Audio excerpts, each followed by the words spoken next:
रात के लगभग 12 बजे हैं और देखे गाजीपुर बॉर्डर का नज़ारा। राकेश टिकैत जी पहुंचे हैं सीधे गुजरात से और उनके इंतज़ार में किसान यहां पर अभी भी तैयार थे और इंतज़ार कर रहे थे कि उनसे गुजरात का हाल पूछा जाए। और लगभग 12 बजे का समय है, अगला दिन होने वाला है और टिकैत साहब लगातार 2 दिन से गुजरात के तूफ़ानी दौरे पर थे और उसके बाद पहुंचे हैं दिल्ली और कल जाएंगे हापुड़ और हापुड़ के बाद जाएंगे हिमाचल। तो इस तरह का जो एक लंबा संघर्ष और बहुत कठिन परिश्रम किसान मूवमेंट में सब नेता कर रहे हैं। तो बड़ी दिलचस्प बात लोग इस तरह से जानना चाहते थे कि टिकैत साहब के जिस तरह से बयान आए, एक बयान आया कि गुजरात के किसान को आज़ाद कराना है, दूसरा बयान आया कि ज़मीन बचानी है तो आंदोलन में शामिल होना पड़ेगा।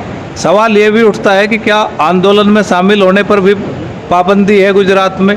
और तीसरी एक बड़ी बात कही गुजरात के अंदर से, जो काफ़ी ट्विटर पे भी ट्रेंड हुई, कि ट्रिपल टी, यानी कि अब जो है युवाओं को एक हिदायत भी दी गई कल टिकैत साहब के द्वारा कि भाई आपको ट्रैक्टर और ट्विटर पे सक्रिय होना पड़ेगा, यानी कि सवारी के लिए ट्रैक्टर और बात कहने के लिए ट्विटर का आप इस्तेमाल करें।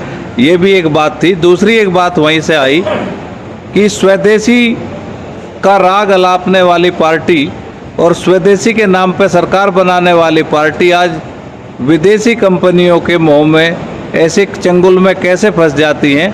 तो अब रात बहुत हो चुकी है, बहुत सारे लोग, आपका आभार कि आप करीब 900 लोग अभी टिकैत साहब को लाइव देख रहे हैं और आपसे उम्मीद है कि यही ऐसे ही इस काफिले को आगे बढ़ाते रहें। तो बहुत लंबा समय नहीं, 2 मिनट के लिए टिकैत साहब से जानना चाहेंगे कि आखिर गुजरात में क्या देखा। गुजरात में तो हालात ख़राब हैं। गुजरात तो लगता तो ये है कि हमारे देश का हिस्सा है, लेकिन ऐसा नहीं है। गुजरात तो ऐसा हो रहा है जैसे कोरिया का और किंग जोंग वहाँ का बादशाह हो। वहाँ लोग बोल नहीं सकते। जब हम सड़क पर काफिला जाता था, कहीं रुकते थे, तो लोग सुनने तो जरूर आते थे, कोई उनका हाथ का भी वो नहीं था कि हमें समर्थन कर रहे। उनसे जब पूछा जाता था अलग से उनकी जो वो करी, तो उन्होंने कहा कि अगर हमने हाथ उठा दिया तो हम जेलों में जाएंगे। तो इतनी बड़ी दहशत गुजरात में है। और 60 गांव की ज़मीन वहाँ पे एक लिए भी वो रिलायंस को दी। वहाँ पे आम होता है उस ज़मीन में पैदा, और आम की खेती करने के लिए 60 गांव की ज़मीन रिलायंस को दे दी। अभी कुछ गांवों की ज़मीन वहाँ पे अडानी ग्रुप को दी जा रही। कोई सुनवाई नहीं है। कोर्ट में वे किसान गए, कोर्ट से वहाँ से जीते, हाई कोर्ट से सुप्रीम कोर्ट में आए, और जजों का हाल आप देखोगे। जिस जज ने फैसला उनके खिलाफ दिया, वे जब डबल बेंच में गए तो वही जब डबल बेंच में था, और जब ट्रिपल बेंच में गए तो वही जब ट्रिपल बेंच में था। तो पूर्ण रूप से उनके खिलाफ फैसले जा रहे हैं। तो ये हालात देश के हो गए हैं। पूरी ज़मीनें जाएंगी गुजरात की, और गुजरात में एक दहशत का पूरा माहौल है। अगर कोई आना चाहता था तो आबू रोड वहाँ से राजस्थान में पड़ती है। गुजरात के लोग बगैर झंडे के, बगैर उसके अगर दिल्ली आ रहे हैं तो वे आबू रोड से ट्रेन पकड़ते थे, वहाँ से बसें पकड़कर जब वे दिल्ली आए यहाँ पे, वही हालात वहाँ पर जाके देखिए। गुजरात पूर्ण रूप से पाबंद है। गुजरात तो पूरा ही गुजरात को आज़ाद करवाना पड़ेगा। ये हालात वहाँ पे है। वहाँ का मजदूर आज़ाद नहीं, वहाँ का जो किसान है वो दहशत में पूर्ण रूप से है। आलू भिजवाया वहाँ के किसान ने। आलू का रेट 2 से 3 रुपया किलो है। जब वो आलू कोल्ड स्टोर में कंपनी के वहाँ चले जाएगा तो वो आलू 40 रुपये किलो होगा। तो ये हालात पूरे देश भर के हैं। और गुजरात तो पूर्ण रूप से स्टेट एक किस्म से ख़त्म स्टेट हो चुका है। वहाँ पर बोलने की कोई आज़ादी नहीं है, वहाँ पर प्रदर्शन करने की आज़ादी नहीं है। वहाँ पे जब हम गए तो पूरी दुकानें बंद करवा दी गई, पूरे चौराहे बंद करवा कर रखे गए, और भीड़ को आने से पूर्ण रूप से रोका गया मीटिंग में। ये हालात गुजरात के हैं। तो गुजरात 2 बड़े नामों से जाना जाता है, गांधी का गुजरात और पटेल का गुजरात। और किसी भी बड़े आंदोलन की जो नींव है वो गुजरात से पड़ी। किसान आंदोलन की अगर बात करें तो 12 डोली से सरदार पटेल जी ने एक बड़ा आंदोलन, एक संघर्ष शुरू किया महात्मा गांधी जी ने नमक सत्याग्रह किया और पूरे देश को और दुनिया में आज भी गांधी जो है सबके लिए एक प्रेरणा स्रोत हैं। और गांधी जी ने प्रेरणा दी कि हिंसात्मक रूप से आप जो है बड़ी से बड़ी ताकत के खिलाफ भी खड़े होकर लड़ सकते हैं। तो क्या आप दूसरे गांधी की आवश्यकता है गुजरात वहाँ में? पे गए हम, साबरमती आश्रम गए आज पहले सुबह ही। जब आज से शुरुआत करी तो साबरमती आश्रम से करी। वहाँ पे सरदार वल्लभ भाई पटेल के नाम से जो स्टेडियम है वो साबरमती आश्रम के पास स्टेडियम है, जिसका गुजरात के अंदर ही नाम बदल के मोदी स्टेडियम कर दिया गया। तो जब सरदार पटेल के नाम को बदला जा सकता है, वहाँ पर मोदी स्टेडियम करा जा सकता है, तो गुजरात में हर चीज़ संभव है। आश्रम साबरमती के जाने के बाद सरदार वल्लभ भाई पटेल के गांव गए, उनका पूरा घर देखा, वहाँ से ऊर्जा ली। उसके बाद में बारडोली गए, जो आंदोलन स्थल था, जो आश्रम था, उस आश्रम में गए, वहाँ पर बैठे, उस जगह पे उस रूम में बैठे, वहाँ से सारी चीज़ करी और फिर वहाँ पे एक पंचायत करी। वहाँ पे बारडोली में एक पंचायत हुई और ये वहाँ पे आह्वान करके आए हैं कि आप आंदोलन का स्थल है, आप आंदोलन करो।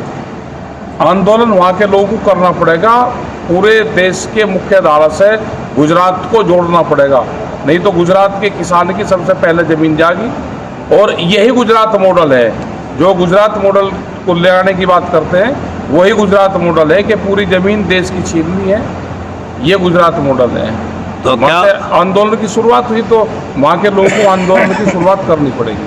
तो क्या इस मॉडल को आप जो है पूरे देश में एक्सपोज करने का काम करेंगे किसान पंचायतों में? बिल्कुल पंचायत करेंगे और पूरे देश में जाएंगे और गुजरात में फिर जाएंगे।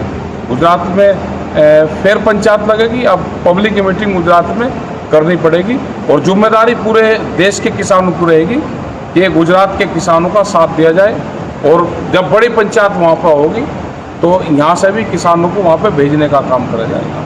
दो बड़े मुद्दे और गुजरात के हैं। मोदी जी ने मुंबई के लिए हाई स्पीड ट्रेन निकाली, वहाँ पे किसान संघर्ष करते रहे। पूरे देश में एक नियम है कि 4 गुना मुआवजा मिलेगा, लेकिन वहाँ स्टेट का लॉ कुछ और है, वहाँ उसको 2 गुना कर दिया गया है।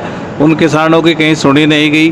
दूसरा एक उदाहरण देश के सामने है कि जब बंगाल में जो है नैनो के लिए ज़मीन नहीं मिली तो मोदी जी वहाँ के चीफ मिनिस्टर हुआ करते थे, उन्होंने 1 रुपया मीटर में जो है उनको ज़मीन दे दी और आज वो कारखाना भी बंद हो चुका है। तो जब सरकार 1 रुपया मीटर ज़मीन देगी तो किसानों का कहाँ से भला कर पाएगी? ये बात बिल्कुल आपकी सही है। और इसको आप किस तरह से आगे इस लड़ाई को लड़ने के लिए तैयार हैं? लड़ाई लड़ी जाएगी, गुजरात में लड़ाई लड़ी जाएगी, पूरे देश में लड़ाई जाएगी। जिस तरह से बड़ी कंपनियों को ज़मीनें दी जा रही है, ऐसे ही लखनऊ में जो एयरपोर्ट है उसकी ज़मीन अडानी को दे दी गई और ये कह कर दे दी गई कि 1942 में जब अंग्रेजों का राज था उस टाइम पे ज़मीन अधिग्रहण करी गई थी। तो इन कंपनियों के खिलाफ लड़ाई लड़नी पड़ेगी, जब ही ये देश बच सकता है, नहीं तो ये देश नहीं बचता। ये देश तो जागा गिरवी रखा जाएगा और बड़े बड़े जो कंपनियां आ रही हैं इनके यहाँ पर गिरवी रखा जाएगा। देश की जनता को उठना पड़ेगा, जागना पड़ेगा और लड़ाई लड़नी पड़ेगी। बस एक आखिरी सवाल, एक घटना राजस्थान में हुई थी और एक आज बयान आपका पिछले 2 दिन से, और टिकैत साहब ने कहा है कि हम इन बच्चों को जो है भटका के लाया गया था, हम कोई कार्रवाई नहीं चाहते। तो उस संबंध में आप क्या कहना चाहेंगे? नहीं, वो तो उनको कहते जो बच्चे आए वहाँ पे जिन्होंने काले झंडे को पथराव करा था, हमने तो उसी दिन कहते था उनके परिवार से, भाई हम कोई इन पर कार्रवाई नहीं करेंगे। पुलिस प्रशासन को भी कहा कि इन पर कोई कार्रवाई नहीं करनी, इनके केस भी खत्म हो, वो चाहे कोर्ट से हो या उससे हो। और जो राजा राम मीर जो वहाँ के अध्यक्ष हैं, उनके परिवार से कहा कि उनसे मिलके और पूर्ण रूप से एक समझौते के आधार पर कोई बच्चों से कोई माफ़ी या कोई दंड कोई उनको नहीं, उनको पीसफुली वे जाएं, अपना काम करें, अपनी पढ़ाई करें। और ये हमने उनको कहा था राजस्थान में। धन्यवाद।